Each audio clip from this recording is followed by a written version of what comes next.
আমি যখন যা বলেছি তা করে ছেড়েছি, কথাটি বললেন কিং খান সাকিব খান। কিন্তু কেন বললেন? তো কি অবস্থা, কেমন আছেন? আমি ডিরামা সবুজ, আর আজকে আলোচনা করবো সাকিব খান যা বলেছে তা করেছে এই বিষয়টি নিয়ে। প্রিয়তমা সিনেমাটি সাফল্যের পর সাকিব ভক্ত সকলেই মূলত অপেক্ষা করছেন তাদের প্রিয় তারকা সাকিব খানের সিনেমা আবার কবে আসবে। এর ভেতরে অনেকগুলো নাম ঘুরপাক খেলেও একটি ছবির নাম চূড়ান্ত হয়ে গেছে, অনন্য মামুনের পরিচালনায় আসছে দরদ। মূলত ছবিটির বিশেষত্ব হলো সাকিব খান অভিনীত ছবিটি প্যান ইন্ডিয়া রিলিজ হবে, অর্থাৎ ছবিটি একাধিক ভাষায় ডাবিং করে তা রিলিজ করা হয়। সেক্ষেত্রে বাজারটা হয় সহজ।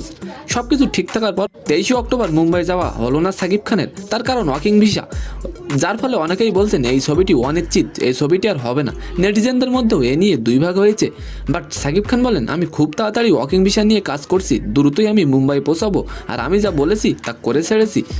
তো আজকের ভিডিওটি কেমন লাগলো অবশ্যই কমেন্ট বক্সে জানাবেন, আর ভিডিওটি ভালো লাগলে অবশ্যই একটি লাইক দিয়ে আমাদের চ্যানেলটিকে সাবস্ক্রাইব করে দেবেন। ধন্যবাদ।